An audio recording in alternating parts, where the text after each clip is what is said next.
बच्चों, आप सभी लोग कैसे हो? घर में ठीक ठाक आराम से कट रही है ना जीवन? इस कोरोना महामारी ने हम सभी लोगों को बहुत दूर किया है। शिक्षक और बच्चे और पाठशाला की बहुत याद आ रही होगी आप लोगों को। आप सभी लोग मुझे जानते हैं कि नहीं? क्या इस कोरोना महामारी के चलते हुए आप सभी लोग हमें भूल गए? शिक्षक वर्गों को भूल गए हैं क्या? नहीं ना? मैं आपका शिक्षक वीरेंद्र पाटिल हूँ। आजकल हम लोग इस सारे दुनिया में हम लोग देखते हैं कि इस कोरोना महामारी ने सभी के बीच दूरियां बनाया है। तो हम इन दूरियों को दूर करने के लिए अब शिक्षा के नए तकनीक को अपनाते हुए हम लोग ऑनलाइन क्लास के द्वारा फिर से आप लोगों के साथ जुड़ रहे हैं। यानी आप अपने सहपाठी और शिक्षकों को जितना मिस कर रहे हैं उतना हम आपके घर में, आपके बाजू में, आपके मोबाइल में आकर आपको पढ़ाने के लिए हम लोग आ रहे हैं। यानी शिक्षा के नया तकनीक पूरे दुनिया भर अभी चर्चित है। सोशल डिस्टेंसिंग मेंटेन करना बहुत ही आवश्यक है। इसके साथ हम सभी लोग आपके घर ऑनलाइन क्लास के द्वारा आ रहे हैं। तो आप सभी लोग अध्ययन अध्यापन किए ही हैं। मैं आप सभी लोगों से कुछ चंद सवाल पूछता हूं, आप उनका सही उत्तर दीजिए और आपके जो अध्ययन अध्यापन किए हुए विषय है उसके बारे में मुझे जानकारी मिलेगी। ठीक है, शुरू करें बच्चा? चलिए हम शुरू करते हैं। वर्णमाला।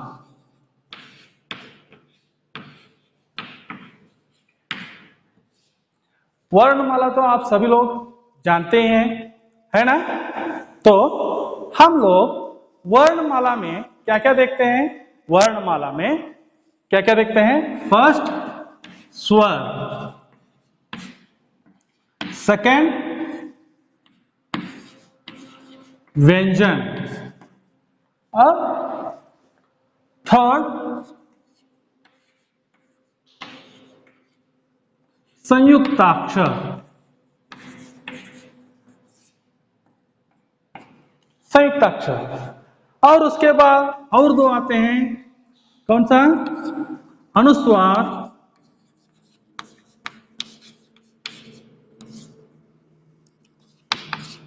और विसर्ग।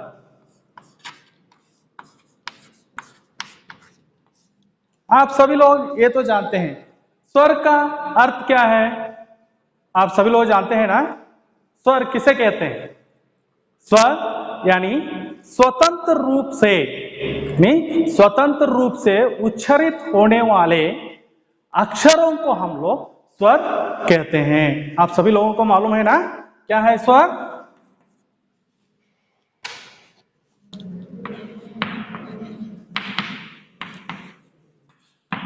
स्वतंत्र रूप से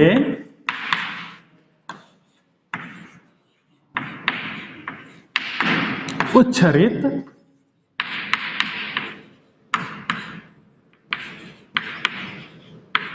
होने वाले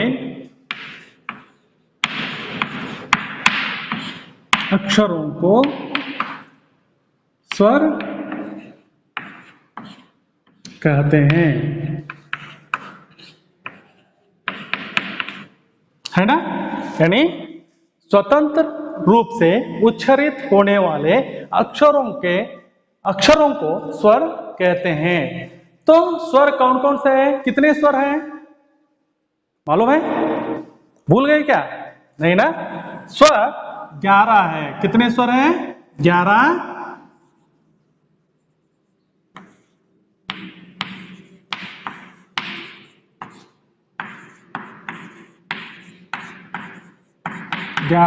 स्वर है।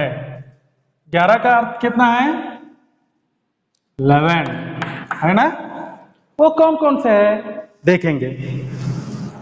अ, आ, ई, उ,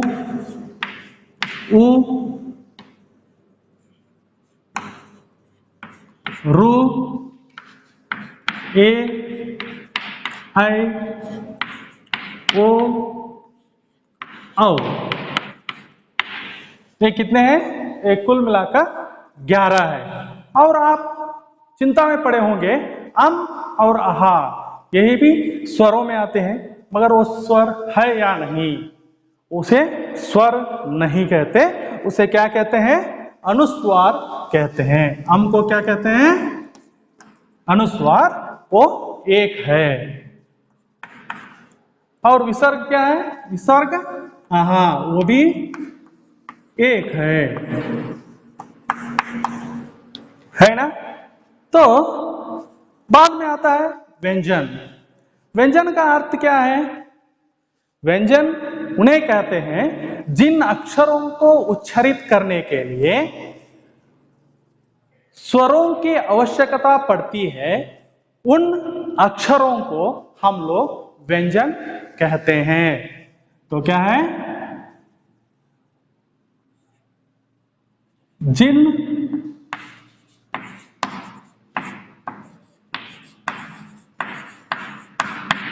जिन अक्षरों को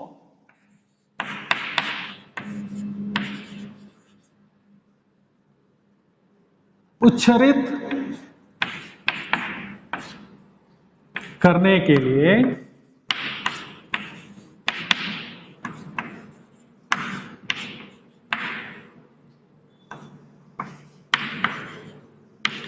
स्वरों का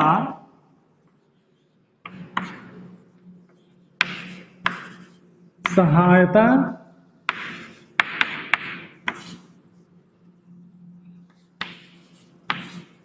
ली जाती है,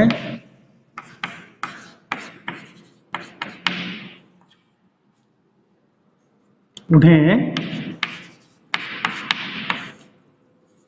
व्यंजन कहते हैं।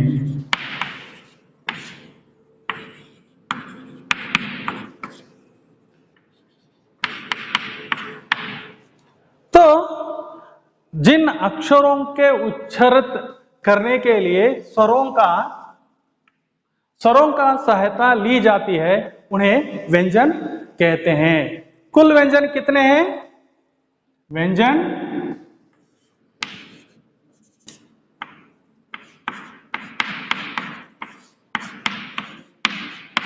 33 व्यंजन है। 33 यानी 33 है ना। कुल कितने व्यंजन है? 33। उन 33 व्यंजनों को आप कह सकते हैं क्या, याद कर सकते हैं क्या? चलिए मेरे साथ आप भी लिखिए। 33 व्यंजन कौन कौन से हैं? क, ख, ग, घ, ङ, च, छ, ज, झ, ञ, ट, ठ, ड, ढ, न, त, थ, द, ध, न, प, फ, ब, भ, म, य, र, ल, व, श, स, श, श, स, ह। चलिए ये कितने व्यंजन हो गए? 33। 1 2 3 4 5 6 7 8 9 10 11 12 13 14 15 16 17 18 19 20 21 22 23 24 25 26 27 28 29 30 41 31 32 33। कुल मिलाकर कितने हो गए? 33 व्यंजनों को हम लोग देखते हैं। उसके बाद आता है संयुक्ताक्षर। संयुक्ताक्षर हम लोग संयुक्ताक्षर किसे कहते हैं? स्वर और व्यंजनों के मेल से बने हुए, यानी एक से ज्यादा अक्षरों के मेल से बने हुए शब्दों को हम लोग क्या कहते हैं? संयुक्ताक्षर कहते हैं। जैसे कि संयुक्ताक्षर के लिए उदाहरण है, कौन से हैं? क्ष, त्र, ज्ञ और श। ये क्या है? ये 4 संयुक्ताक्षर हम लोग कहते हैं। यानी आप सभी लोगों को अभी मालूम हुआ होगा, हिंदी विषय में मूल वर्णमाला कितने हैं? वर्णों की संख्या कितनी है? कुल मिलाकर वर्णों की संख्या कितनी है? 50 है। आप सभी लोग जानते हैं ना? देखिए 50 कैसे बनते हैं। 11 प्लस 33 कितने हो गए? 11 और 33 44 हो गए। 44 और 4 कितने हो गए? 48। 48 प्लस एक मिला के कितने हो गए? 50। यानी कुल हमारे हिंदी मूल भाषा में वर्णों की संख्या कुल 50 कहा जाता है। तो बच्चों, अब तक हम लोगों ने वर्णमाला के बारे में जानकारी हासिल किए। तो इसी के साथ हम लोग और भी आते हैं और उसे मात्राएं कहते हैं। क्या कहते हैं? मात्रा। यानी स्वरों के साथ हम लोग मात्राओं का भी उपयोग करते हैं। यानी आप सभी लोगों को मालूम होगा अ, आ, ई, उ, रू, ए, ऐ, ओ, औ।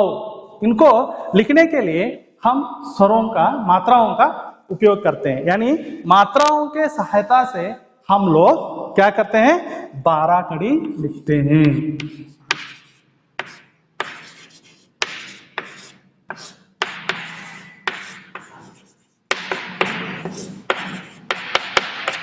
बारह कड़ी आप सभी लोगों को मालूम है ना? क, का, की, कु, के, कै, को, कौ, कम, कहा। तो इस तरह से हम लोग हिंदी व्याकरण में से पहले वर्णमाला में स्वर, व्यंजन, संयुक्ताक्षर, अनुस्वार और विसर्ग, उसके बाद मात्रा और 12 कड़ी के बारे में अध्ययन किए। बच्चों, आप सभी लोगों ने देखा है कि आप चौथी कक्षा पास कर 5वीं कक्षा में प्रगति हासिल की है और यहाँ पर 5वीं कक्षा के लिए आपको मधुबन पब्लिशर का द्वारा दिया गया, आप पिछले साल भी मधुबन का किताब ही पढ़े थे, मगर इस बार उसमें थोड़ा सा बदलाव हुआ है। आप मधुबन का ही लिखा हुआ सरल हिंदी पाठ्य पुस्तक का अध्ययन करेंगे। तो इस पाठ्य पुस्तक को देखते हुए हमें पहला पद्य कौन सा है? सबसे पहले। कविता पाठ का नाम क्या है? सबसे पहले। इस कविता को हरिवंश राय बच्चन ने लिखा है। इस कविता के लेखक का नाम क्या है? हरिवंश राय बच्चन। आप सभी लोगों को मालूम होगा कि इस कोविड-19 के चलते हुए आप सभी लोग घर में कैद बनकर रह रहे हैं। तो उस आपके पास बहुत सारा समय है। उस समय को आप किस तरह से व्यतीत करते हैं घर में? जायज है टीवी देखकर, मोबाइल में गेम खेलकर, ऐसे कई सारे मनोरंजन कार्यों को अपनाते हुए आप अपना समय व्यतीत कर रहे हैं। तो आप सभी लोग इस लॉकडाउन के वजह से आप सभी लोग घर में कोई ना कोई सिनेमा तो देखे ही होंगे, देखे हैं ना? आजकल कई सारे नए नए सिनेमा आ रहे हैं। तो उन सिनेमा के बहुत सारे कलाकारों को भी आप लोग जानते ही होंगे। तो आप मुझे कुछ कलाकारों के या अभिनेताओं के नाम बताइए। सही है।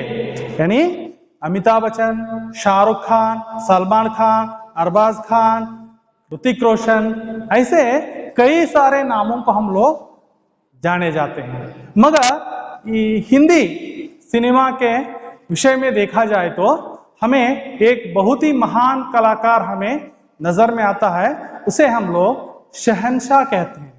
आप सभी लोगों को अब तक मालूम ही हुआ होगा वो शहंशाह कौन है। यानी हाँ ठीक, आप सभी लोग सही पहचान गए। शहंशाहों का शहंशाह और हिंदी के महान टीवी शो, रियलिटी शो का निरूपक, कौन बनेगा करोड़पति का निरूपक कौन था? अमिताभ बच्चन। सही है ना? तो अमिताभ बच्चन एक हिंदी सिनेमा जगत के अद्भुत महान कलाकार है। तो उस महान कलाकार के पिताजी का नाम हरिवंश राय बच्चन है। तो हरिवंश राय बच्चन जन्म से ही बहुत ही होनहार और बहुत ही चतुर व्यक्ति थे। तो उनका परिचय, संक्षिप्त परिचय अब हम लोग आपके सामने रखेंगे। तो हरिवंश राय बच्चन का जन्म 27 नवंबर 1907 में इलाहाबाद के नजदीक प्रतापगढ़ पट्टी तहसील के अमोड़ गांव में हुआ था। यानी हरिवंश राय बच्चन का जन्म 27 नवंबर 1907 में इलाहाबाद के नजदीक प्रतापगढ़ पट्टी तहसील के अमोड़ गांव में हुआ था। यानी वो इलाहाबाद कहां पर आता है आप लोगों को मालूम है? इलाहाबाद हमारे देश के उत्तर प्रदेश राज्य में आता है। तो उन्हें घर के सभी सदस्य प्यार से उन्हें बच्चन कहा करते थे। ये बचपन से ही बहुत ही होनहार और होशियार लड़का था, इसलिए उन्हें घर में सभी सदस्य प्यार से उन्हें क्या बुलाते थे? बच्चन कहकर बुलाते थे। उन्होंने अनेक कविता और कहानियां लिखी है। उनकी बहुत ही प्रसिद्ध संग्रह कृति है मधुशाला। यानी उनका सारे कृतियां, उनका प्रसिद्ध कृति कौन सा है? मधुशाला है। उन्हें 1976 में उन्हें पद्म विभूषण पुरस्कार से सम्मानित किया गया। यानी उन्हें कई सारे केंद्रीय अकादमिक पुरस्कार और कई सारी उपाधियां भी देकर उन्हें सम्मानित, साहित्य लोक में अपना योगदान देने के लिए उन्हें कई सारे पुरस्कारों से उन्हें सम्मानित भी किया गया है। उनसे सबसे प्रमुख और महत्वपूर्ण पुरस्कार कौन सा है?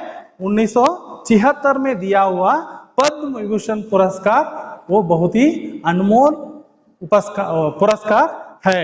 और उनका मृत्यु 18 जनवरी 2003 में मुंबई के घर में हुई। तब उनकी आयु कितनी थी मालूम है आप लोगों को? तब उनकी आयु कुल 95 वर्ष के आयु के थे।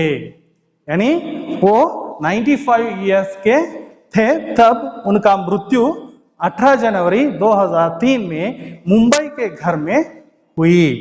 तो उनका द्वारा लिखा हुआ काव्य को अब हम लोग पढ़ेंगे।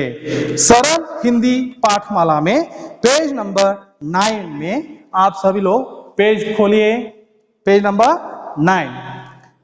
देखिए, आज उठा मैं सबसे पहले आज सुनूंगा, हवा सवेरी की चलने पर हिल पत्तों का करना हर हर देखूंगा, पूरब में फैले बादल पीले लाल सुनहले, आज उठा मैं सबसे पहले आज सुनूंगा, चिड़िया का डैने फड़का कर चहक चहक कर उड़ना फर फर देखूंगा, पूरब में फैले बादल लाल पीले सुनहले, आज उठा मैं सबसे पहले आज चुनूंगा, पौधे पौधे की डाली पर फूल खिले जो सुंदर सुंदर देखूंगा, पूरब में फैले बादल पीले लाल सुनहले, आज उठा मैं सबसे कहता आज फिरूंगा, कैसे पहला पत्ता डोला कैसे पहला पंछी बोला, कैसे कलियों ने मुंह कोला, कैसे पूरब ने फैलाए बादल पीले लाल सुनहले, आज उठा मैं सबसे पहले। यानी यहाँ पर कवि, यह हरिवंश राय बच्चन जो कवि है, यह हालावाद के कवि कहते हैं। यानी प्रकृति में जो सौंदर्य हमें देखने को मिलता है, उन प्रकृति के सौंदर्य को देखते हुए हमारे मन में जो भावनाएं उमड़ आती है, उनको अक्षर के रूप में प्रस्तुत करते थे। और ये बहुत ही हालावाद के बहुत ही सजग कवि माने जाते हैं। तो अब आज हम लोगों ने इस पाठ के बारे में आदर्श वाचन किया। इस पाठ में आने वाले कुछ नए शब्दों को अब हम लोग देखेंगे। सवेरे, सवेरे का अर्थ क्या है? सुबह। पूरब, पूर्व दिशा। दाहिने, पंख। सुनहले, सुनहरे सोने जैसे रंग के। पंछी, पक्षी या चिड़िया। डोला, हवा में घूमा। फिरूंगा, घूमूंगा। कलियां, फूल। यानी मैं फिर से दोहराता हूं, सवेरे सुबह, पूरब पूर्व दिशा, इसे अंग्रेजी में हम लोग ईस्ट कहते हैं। दाहिने, पंख। सुनहले, सुनहरे सोने जैसा रंग के। पंछी, पक्षी या चिड़िया भी हम लोग कहते हैं। डोला, हवा में झूमना। फिरूंगा, घूमूंगा। कलियां, फूल। यानी इस पाठ में, इस कविता में आने वाले इन शब्दों को आप लोग एक बार अपने CW में लिखिए। अब इस पाठ का, और आप सभी लोग इस पाठ को मेरे साथ एक बार दोहराइए। आज उठा मैं सबसे पहले आज सुनूंगा। आज उठा मैं सबसे पहले आज सुनूंगा। हवा सवेरे की चलने पर हिल पत्तों का करना हर हर देखूंगा। हवा सवेरे चलने पर हिल पत्तों का करना हर हर देखूंगा। पूरब में फैले बादल लाल पीले सुनहले। पूरब में फैले बादल पीले लाल सुनहले। आज उठा मैं सबसे पहले आज सुनूंगा। चिड़िया, चिड़िया का डैने फड़का कर चहक चहक कर उड़ना फर फर देखूंगा। आज उठा मैं सबसे पहले आज सुनूंगा। चिड़िया का डैने फड़का कर चहक चहक कर उड़ना फर फर देखूंगा। पूरब में फैला बादल पीले लाल सुनहले। आज उठा मैं सबसे पहले आज चुनूंगा। पौधे पौधे की डाली पर फूल खिले जो सुंदर सुंदर देखूंगा। पूरब में फैले बादल पीले लाल सुनहले। आज उठा मैं सबसे पहले आज चुनूंगा। पौधे पौधे की डाली पर फूल खिले जो सुंदर सुंदर देखूंगा। पूरब में फैले बादल पीले लाल सुनहले। आज उठा मैं सबसे पहले आज फिरूंगा। कैसे पहला पत्ता डोला, कैसे पहला पंछी बोला। कैसे कलियों ने मुंह खोला, कैसे पूरब ने फैलाए बादल पीले लाल सुनहले। आज उठा मैं सबसे पहले, आज उठा मैं सबसे पहले आज फिरूंगा। कैसे पहला पत्ता डोला, कैसे पहला पंछी बोला। कैसे कलियों ने मुंह खोला, कैसे पूरब ने फैलाए बादल पीले लाल सुनहले। आज उठा मैं सबसे पहले। यानी आप लोग भी मेरे साथ अनुकरण वाचन अब किए। अब हम इस पाठ में आने वाले हर एक प्यारा का विवरण सुनेंगे। आज उठा मैं सबसे पहले आज सुनूंगा। यानी यहाँ पर जो कवि है, पहली बार क्या किया है? सुबह उठकर सैर करने के लिए, यानी सैर का अर्थ क्या है? Morning walk. मॉर्निंग सुबह सैर करने के लिए बगीचे में गया है। तो वहां पर वो कई सारे दृश्यों को वहां पर देखता है। उन दृश्यों को देखकर उनके मन में जो भावनाएं उमड़ आई, उन भावनाओं की प्रस्तुतिकरण इस कविता में उन्होंने किया है।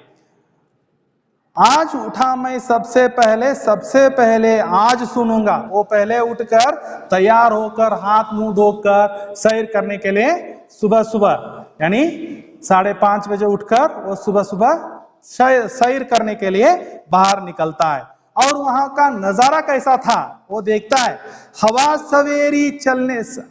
सवेरी की चलने पर हिल पत्तों का करना हर हर, यानी जो पत्ते, जो सुबह की हवा, आप सभी लोग सुबह उठकर सैर करने के लिए तो गए ही होंगे अपने माता पिता के साथ। उस वक्त आप देखे होंगे कि हवा धीमी सी बहती रहती है।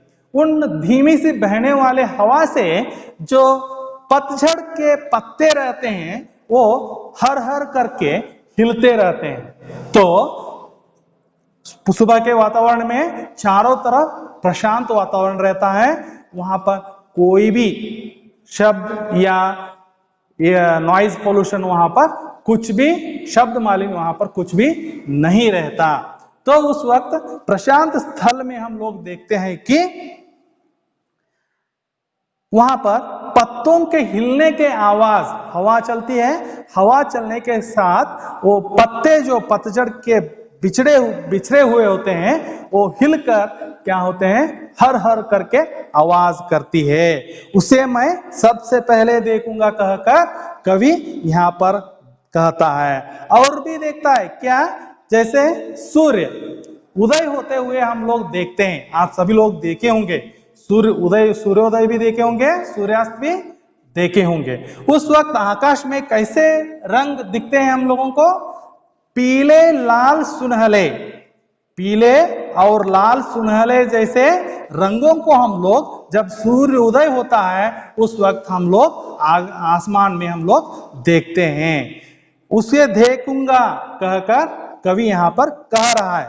उसके बाद वो क्या देखता है पर्यावरण में, देखेंगे आगे के पैरा में। आज उठा मैं सबसे पहले आज सुनूंगा, चिड़िया का डाइने फड़का कर चहक चहक कर उड़ना फरफर देखूंगा, पूरब में फैले बादल पीले लाल सुनहले।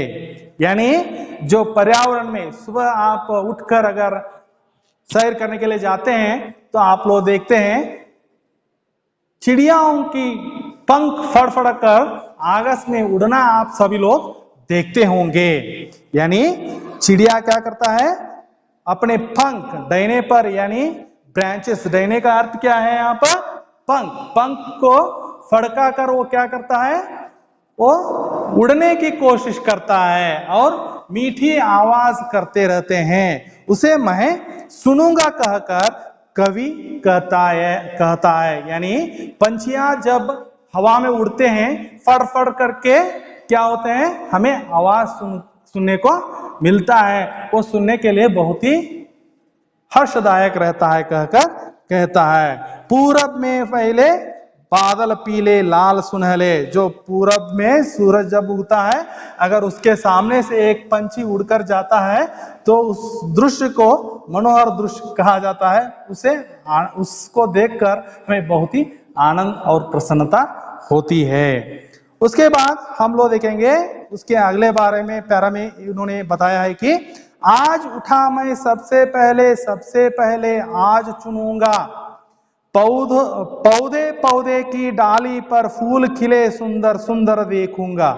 यानी ऐसे ही आप जब सुबह की सैर करने के लिए जाते हैं तो वहां पर आसपास में जो झाड़ियां रहती है उन झाड़ियों के पौधों में कई तरह के रंग बिरंगे फूल सुगंध भरती हुई खिलते रहते हैं। यानी जैसे सूरज उगता है उसी तरह फूल भी क्या कहते हैं, खिलने लगते हैं। उसे देखने ही एक बहुत ही अद्भुत आनंद है कहकर यहाँ पर कवि कह रहा है। पूरब में फैले बादल पीले लाल सुनहले, तो पहले पैराग्राफ में हमने देखा सवेरे उठकर पत्तों के हिलने की आवाज को सुनना, दूसरे पैरा में चिड़ियों की फड़का कर चहक चहक कर उड़ना देखना, और तीसरे में पौधों की जो पेड़ पौधे रहते हैं, झाड़ियां हम लोग कहते हैं, उस झाड़ियों में उगे फूलों को देखकर, सुंदर सुंदर फूल देखकर मन बहुत ही प्रफुल्लित होता है कहकर बताता है। आज उठा मैं सबसे पहले, वो ये सारे दृश्य वो जब उठकर सैर करने के लिए जाता है उस वक्त इन सारे दृश्यों को वो देखता है। सबसे कहता आज फिरूंगा, वो अकेला उसको महसूस नहीं करना चाहता है, वो क्या करना चाहता है, उसे सारे लोगों में बताकर अपनी खुशी को जाहिर करना चाहता है। वो क्या क्या बताना चाहता है, देखिए कैसे पहला पत्ता डोला, यानी सुबह शहर के लिए गया था ना, उस वक्त पत्ता कैसे डोला उसके बारे में बताऊंगा। कैसे पहला पंछी बोला, जो सुबह की पंछी जो चू चू करके बोलती है ना, वो कैसे बोला उसे उसके बारे में मैं बोलूंगा। कैसे कलियों ने अपना मुंह खोला, यानी कलियों का मुंह खोलना, यहाँ पर कलियों का मुंह खोलने का अर्थ क्या है, फूलों का खिलना। जब सूरज उगकर सूर्योदय होता है उस वक्त कलियां क्या कहती हैं, हौले हौले हौले अपने मुंह खोलते हैं, यानी फूल खिलते हैं। उसके बारे में मैं, उस दृश्य के बारे में मैं सभी को बताऊंगा कहकर कहता है। और क्या बताता है वो, कैसे पूरब ने फैलाया बादल पीले लाल सुनहले, पूरब यानी पूरब को सूरज का उदय होता है, उदय होते वक्त वो बादल में कई सारे रंगों को दिखाता है, जैसे पीले लाल सुनहले रंग दिखते हैं। उसके बारे में भी मैं सभी लोगों को बताऊंगा। आज उठा मैं सबसे पहले आज उठा हूं, यानी आज मैं उठकर जब सैर करने के लिए गया था उस वक्त देखे हुए इन सारे घटनाओं को या दृश्यों को मैं सभी लोगों को कहता फिरूंगा कहकर कवि यहाँ पर अपने विषय को बताता है।